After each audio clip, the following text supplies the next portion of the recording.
미얀마 사태로 인하여 피난 중에 있는 우리의 믿음의 형제 자매인 가렌족을 우리가 돕기 위하여 특별 선교헌금을 드렸습니다. 하나님, 개인에게는 작은 예물이지만 그러나 이 예물이 그들에게 흘러갈 때 이 예물이 그들을 살리고 그들의 배고픔을 해결하고 그들의 난처한 이 상황을 극복해야 하는 귀한 예물이 될 줄로 믿습니다. 마음을 다하여 드린 귀한 손길들마다 흘려보냄의 은혜 풍성하게 도와주시고 또 흘려보내는 자들에게 또 흘러들어오게 하시는 그 하나님의 은혜가 우리 지들의 삶 가운데 선한 열매 맺게 도와주옵소서. 흘려보냄을 보내고 애쓰는 수고하는 손길들에게 하나님 약속하신 채우고 흔들어 넘치도록 하시는 그 은혜가 있게 하여 주옵소서. 예물이 하나님 나라와 의를 위해 사용되는 것들마다 하나님 나라의 의의 나무 심겨지게 하시고 하나님 나라의 아름다운 꽃들을 피어나게 도와주시고 그래서 우리의 삶의 현장도 주 안에서 복되게 도와 주옵소서. 거룩하신 예수님의 이름으로 축복하고 기도합나이다. 아멘. 오늘 본문의 말씀을 가지고 나는 사탄에게 빼앗기지 않습니까? 라고 하는 제목으로 말씀을 나누도록 하겠습니다. 10잔의 포도주라고 하는 이야기가 있어요. 오늘날 사탄이 한 성도를 찾아와서 말합니다. 여기 10잔의 포도주가 있다. 그런데 이 10잔의 포도주 중에 한 잔에 독이 들어있다. 내가 이 중에 한 잔을 선택해서 마셔서 살면 내가 너희에게 많은 재물을 줄 것이다. 확률이 얼마입니까? 10분의 1이죠. 10분의 1. 그래서 성도님이 고민하다가 이런 결정을 내려요. 그래, 단 한 번만이야. 확률도 10분의 1이니까 이번 한 번만 눈 딱 감자. 그러고는 한 잔의 포도주를 들어서 마셨어요. 얼마나 긴장하고 마셨을까요? 그런데 다행히 잔에 독이 들어있지 않았습니다. 사탄은 그에게 많은 재물을 주었어요. 근데 여러분, 재물의 특성이 있죠. 특별히 쉽게 얻은 재물의 특성은 오래가지 않아 소진된다라고 하는 특징이 있어요. 그 사탄에게 받은 재물이 다 떨어질 때쯤 사탄이 다시 찾아왔습니다. 그러고는 그에게 9잔의 포도주를 내밀며 또 한 잔을 택하라라고 말해요. 그럼 또 이렇게 말합니다. 9잔이나 되니까 이번에 딱 한 번만 더 하자. 다행히 그 포도주에는 독이 없었어요. 그렇게 사탄은 그의 재물이 떨어질 때쯤 계속해서 찾아와서 포도주를 내밉니다. 그리고 그는 계속해서 이번 한 번만을 외치면서 포도주를 마셔요. 놀랍게도 그가 들었던 포도주 잔에는 언제나 독이 없었습니다. 어느덧 시간이 흘러 사탄이 그를 찾아왔을 때 그 앞에는 마지막 2잔의 포도주가 남아 있었어요. 그런데 그때는 이미 그에게 어떤 선택의 조건이 없었어요. 왜냐하면 그의 몸은 이미 만신창이되었고 또 얼마 살 것 같지도 않았기 때문입니다. 그는 눈물을 머금고 마지막 한 잔을 들었습니다. 포도주가 목을 꼴깍하고 넘어가는 순간 그의 입에서는 아, 살았구나 라고 하는 탄성이 흘러나왔습니다. 그런데 그러자 사탄이 나머지 한 잔의 포도주를 들더니 홀짝 마셔버렸습니다. 그리고 이렇게 말했습니다. 이 바보야, 네가 이겼다고 생각하겠지? 그러나 진 것은 내가 아니라 너야. 이미 너는 쓸모없는 만신창이가 되었잖아. 너는 마약 중독자가 되었고 마약을 끊더라도 너는 에이즈로 오래 살지 못할 거야. 그런데 이 바보야, 이 10잔의 포도주에는 원래부터 독이 없었어. 너는 조금씩 너 자신을 파괴해가고 있었던 거야.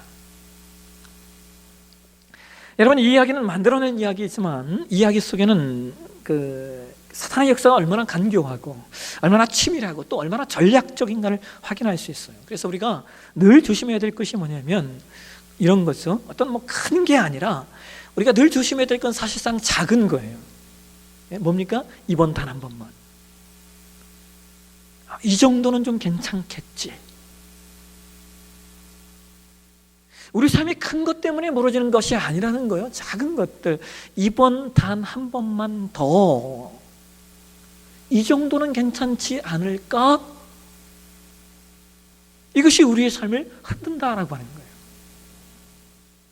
여러분, 오늘 저는 여러분과 함께 영적 세계에 대한 이야기를 좀 나누려고 해요. 근데 이 영적 세계는요, 자칫 우리가 잘못 이해하면 신비주의로 흐를 수가 있기 때문에 우리가 좀 조심을 해야 돼요. 근데 또 그럼에도 불구하고 우리는 이 영적 세계에 대해서 무지해서도 안 돼서, 왜냐하면 이 부분에 대해서 성경이 명확하게 말씀하고 있기 때문입니다.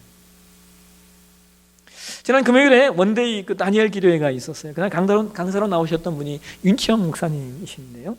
이분은 호주에서 전도사로 사역을 하고 있을 때 호주 교도소에 수감되었던 적이 있는 분이에요. 전도사가 왜 감옥에 들어가 있을까? 그분이 감옥에 들어가게 된 이유가 이분이 탈선 청소년들을 선도하는 그런 사역을 했는데요. 그 과정에서 아이 하나가 너무 못되게 행동을 하는 아이가 하나 있었대요. 맨날 집 나가고. 그래서 이 아이를 집 나간 아이를 잡아왔는데 그게 뭐가 된 거예요? 납치가 된 거예요. 엄마 아이가 하도 너무 악하게 하는 걸 보고 화가 나서 한 대 때렸는데 이게 폭력이 된 거예요. 그러니까 이분이 그래서 감옥에 가게 된 거예요. 그런데 하나님께서 그분에게 감옥에서 복음을 전하게 하셨고 또 여러 가지 신유의 기적들을 일으키게 하셨어요. 근데 그 과정에서 하나님이 이분에게 영적인 눈을 영적인 영안을 열어주셔서 이분이 보게 된 게 뭐냐면 그 감옥 천장에 마귀들이 가득 차 있더라는 거예요. 여러분, 이것이 영적 세계의 모습이에요. 우리가 다행히 우리의 육신의 눈으로 보지 못해서 다행이지, 만약 보게 된다면 이 세상에 악한 영들이 얼마나 많이 역사하고 있는가를 보면서 우리는 놀라게 될 겁니다.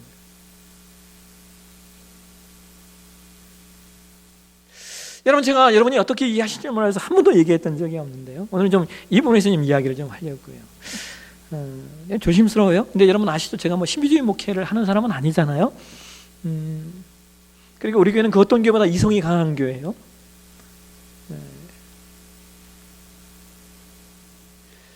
근데 여러분, 제가요 예전부터 강백상에서 기도하다가 자는 것을 좀 이게 자는 일들을 제가 좋아했어요. 제가 총각 때 그 교회 담임 전도사로 일하고 있을 때 그때는 혼자잖아요. 그러니까 뭐 할 일이 없으니까 뭐 성도님들도 한 10몇 명밖에 안 되는 그런 교회, 아주 시골 교회였는데, 그러니까 뭐 혼자 있고 그러니까 제가 그냥 강대상에서 그냥 자다가 일어나면 그냥 새벽기도 인도하고 뭐 이렇게 이제 사역들을 했었습니다. 근데 지금은 제가 이제 새벽에 차량 운행을 좀 하기 때문에 강대상에 자는 것이 좀 쉽지가 않아요. 아마 이제 사택에 이제 여기 교육관으로 오면은 제가 좀 강대상에 자는 일들이 좀 많아질 것 같아요. 근데 여러분, 참 놀라운 것이 우리 교회가요, 교회당을 여러 번을 이동을 했습니다. 홍성에서부터 시작해서 지금껏 이 교회당에 올 때까지 4번의 예배당을 이동했고요. 양현수 집사님 그 공장까지 합치면 우리가 5번 정도를 이동을 했었어요. 그런데 그때마다 제가 번번이 경험하는 일이 있어요. 제가 이제 예배당을 이전을 하면 제가 그 마음이 좀 특심한 마음이 있으니까 강백상에서 이제 자면서 저녁에 기도하면서 자고 가는 일들을 좀 했었는데요. 그때마다 반드시 있었던 일이 뭐냐면요, 엄청난 가위를 눌리는 거예요. 이건 뭐 그냥 가위가 아니에요. 숨이 쉬어지지 않을 정도의 가위에 눌려요. 여러분, 지금 이 예배당도 마찬가지예요. 이 예배당에 왔을 때는요, 한 며칠을 제가 막 욕을 할 정도로 막 저주를, 악한 것들에게 저주를 쏟아놓을 정도로 막.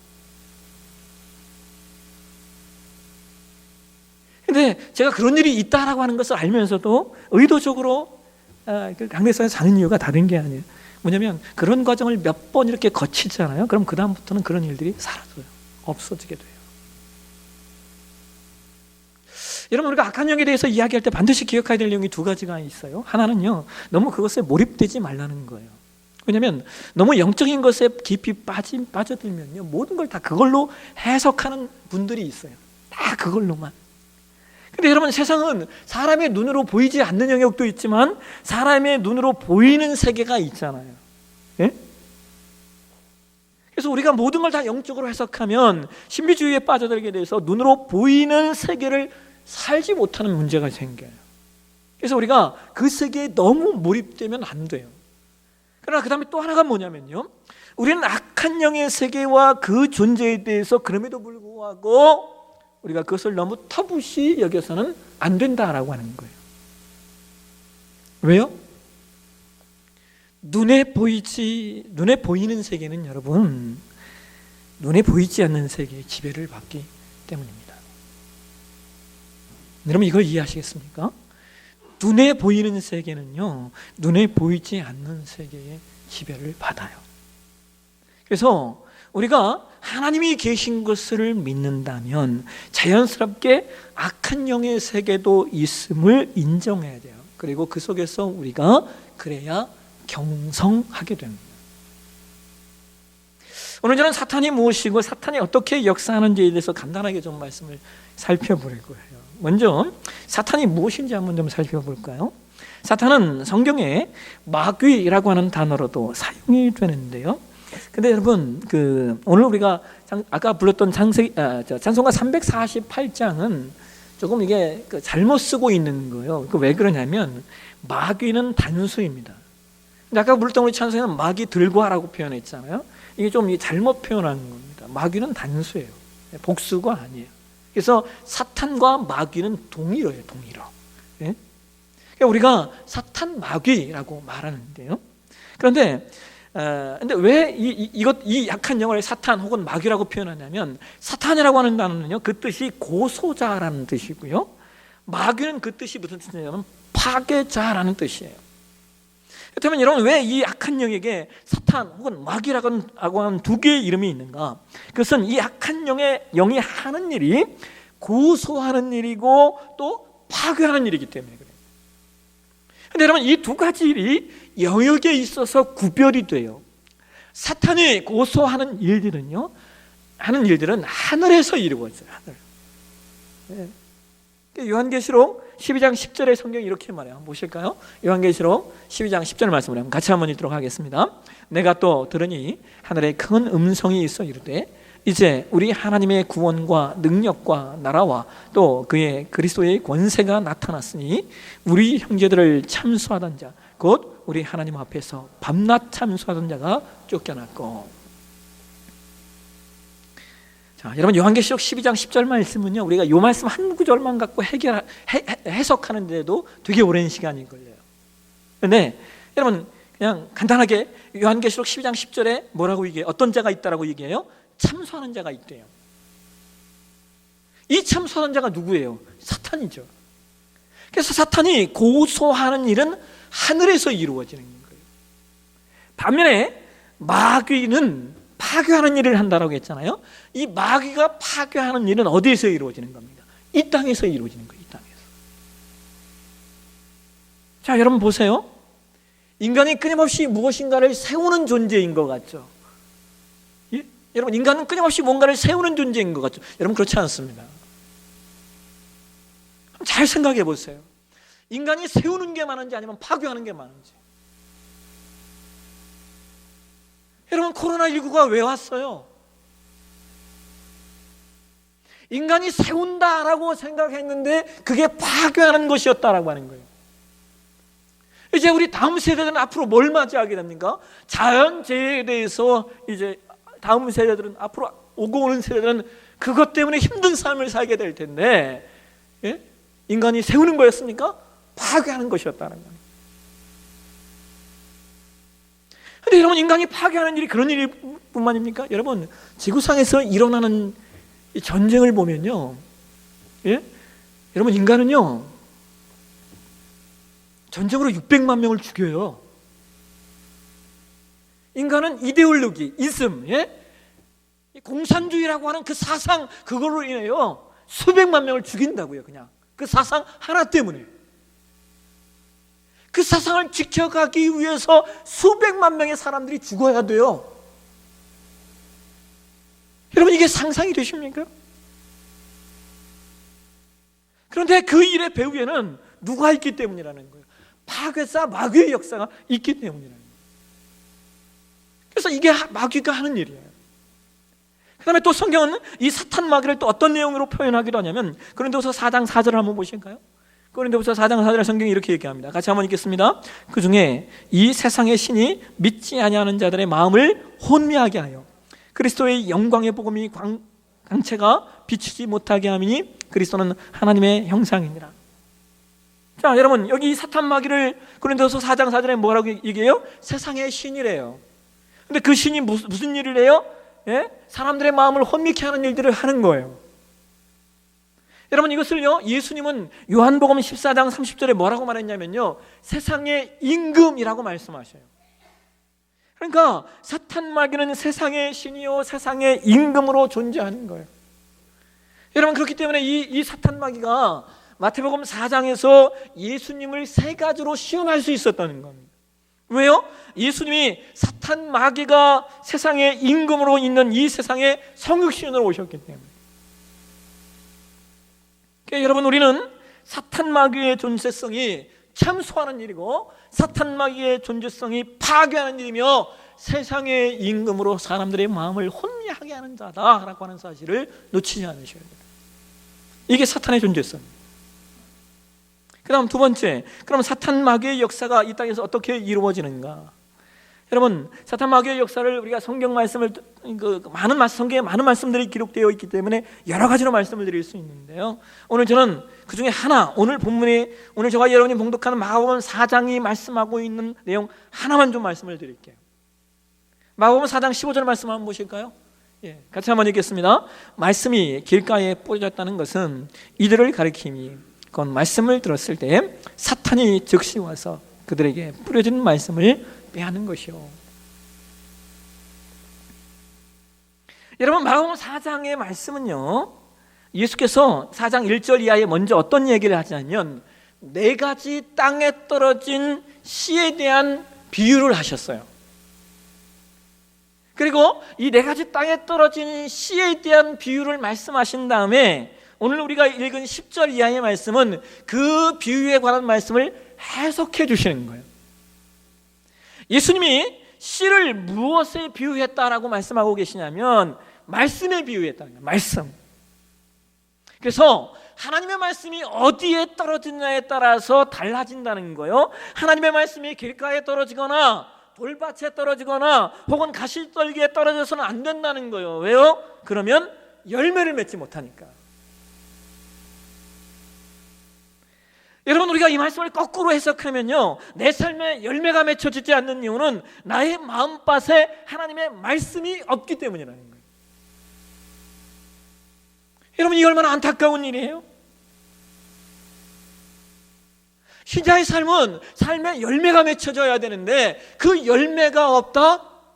뭐가 없으니까? 말씀이 없으니까. 그런데 그 말씀을 빼앗는 일을 누가 하고 있다는 거예요?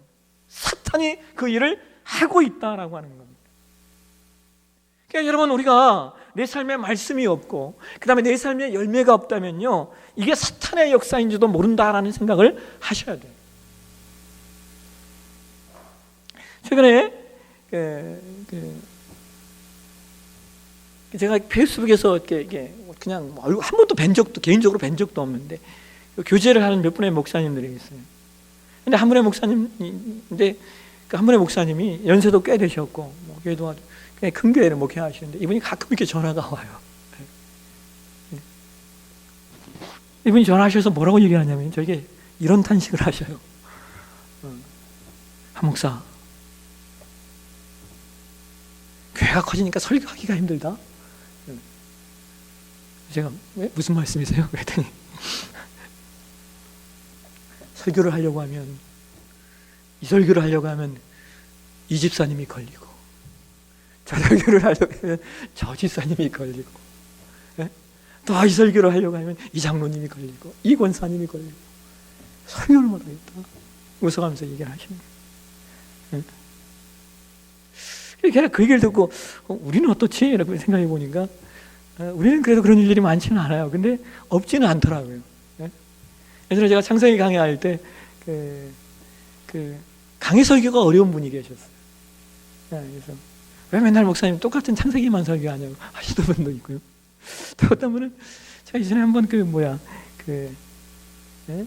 사람은 심은 대로 거두니까 열심히 심어야 되고 열심히 일해야 된다라는 설교를 한 적이 있는데, 어떤 분이 그 주간에 찾아오셔서 자신이 일하지 않는 이유에 대해서 한참을 이야기하셨어요.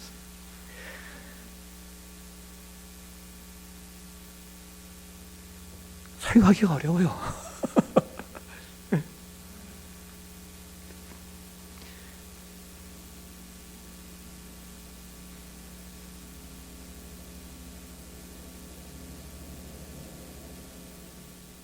또 제가 시간이 가면 또 얼마나 벌써 지금 12시예요. 이제 달려야 돼요. 이제 시간이 가면 또 얼마나 달려야 됩니까? 왜요?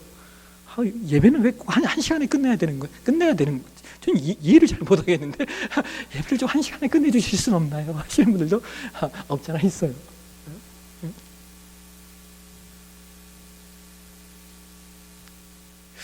근데 여러분, 중요한 건 이거, 분명한 건 이거예요. 여러분, 내 마음밭에 뿌리를 내리는 말씀들은 어떤 말씀인 줄 아세요? 예? 여러분, 내 영혼에 뿌리를 내리는 말씀들이 어떤 말씀인지 아시냐는 거예요. 내 영혼에 뿌리를 내리고 그래서 내 삶에 열매를 맺는 말씀들은요, 여러분 대부분요 내 영혼에 찔림이 있는 말씀이더라고요.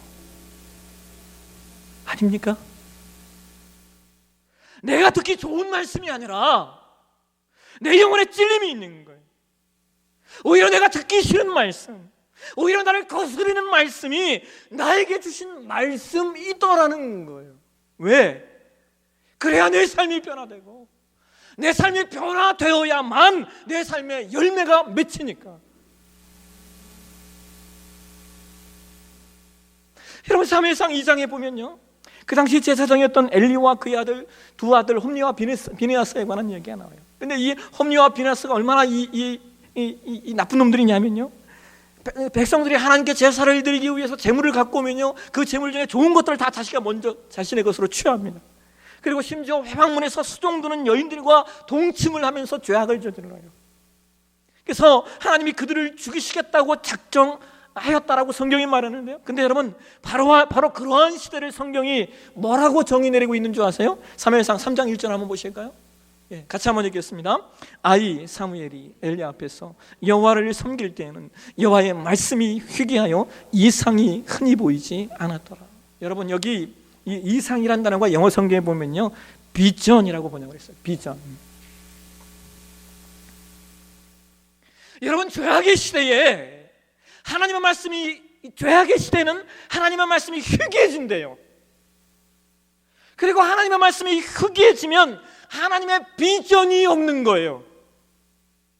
근데 하나님의 비전이 없어지면 아무 열매가 없어요. 맺을 수 있는 게 아무것도 없어요.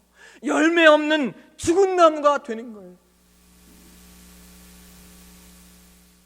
여러분, 기억하십시오. 사탄이 하는 일은 우리에게서 하나님의 말씀을 빼앗는 거예요. 하나님의 말씀이 내 마음 가운데 심겨지지 못하도록. 그래서 나에게 말씀이 필요 없다고 말하거나 혹은 말씀을 경홀히 여기는 사람은 이미 사탄에게 붙들림 바 된 사람인지 몰라요.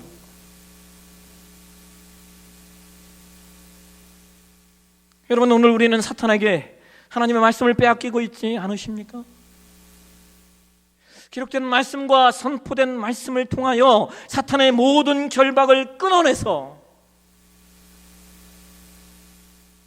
오늘 저와 여러분의 삶이 마가복음 4장 20절이 말하는 것처럼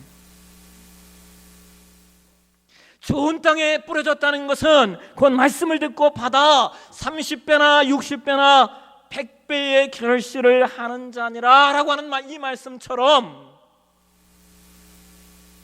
저와 여러분의 삶이 30배, 60배, 100배의 좋은 결실을 맺는 그러한 삶 되시길 주의 이름으로 축원합니다. 기도하겠습니다. 하나님, 오늘도 우리에게 말씀을 주셔서 감사합니다. 하나님의 말씀, 기록되어 읽은 하나님의 말씀, 또 선포되어 증거된 하나님의 말씀, 하나님 우리가 놓치지 않게 하시고 이 말씀을 사단에게 빼앗기지 않게 도와주옵소서.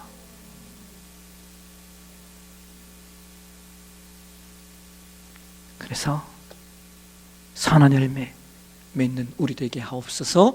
걸어가신 예수님의 이름으로 기도하옵나이다. 아멘. 우리 다 함께 자리에 임하셔서 파송의 찬양 세상의 유혹 시험이 함께 찬양하시겠습니다.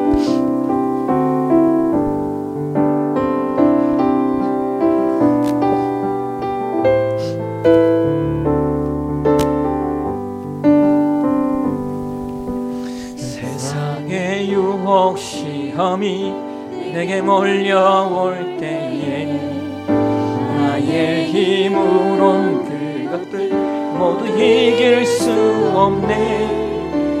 거대한 폭풍 가운데 위축된 나의 영혼 어찌할 바를 몰라 헤매이고 있을 때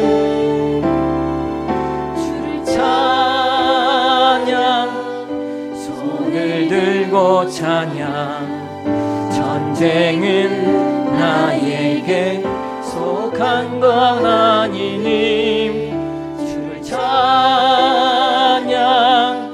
손을 들고 찬양. 전쟁은 하나님께 속한 것이니 거짓과 속임수로 가득 찬 세상에서 어디로 갈지 몰라 머뭇거리고 있네.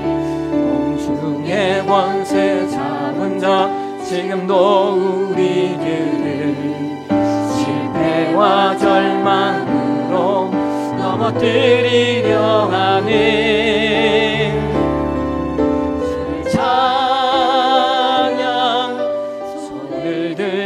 찬양. 전쟁은 나에게 속한 건 아니니 주를 찬양. 손을 들고 찬양. 전쟁은 하나님께 속한 것이니 주위를 둘러보면 아무도 없는 듯 믿음의 눈을 들면 보이는 분 계시네. 지금도 내 안에서 역사하고 계시는 사망과 어둠의 권세 물리치신 예수님 주를 찬양. 손을 들고 찬양. 전쟁은 나에게 속한 건 아니니 주를 찬양. 손을 들고 찬양. 전쟁은 하나님께 속한 것. 주를 찬양.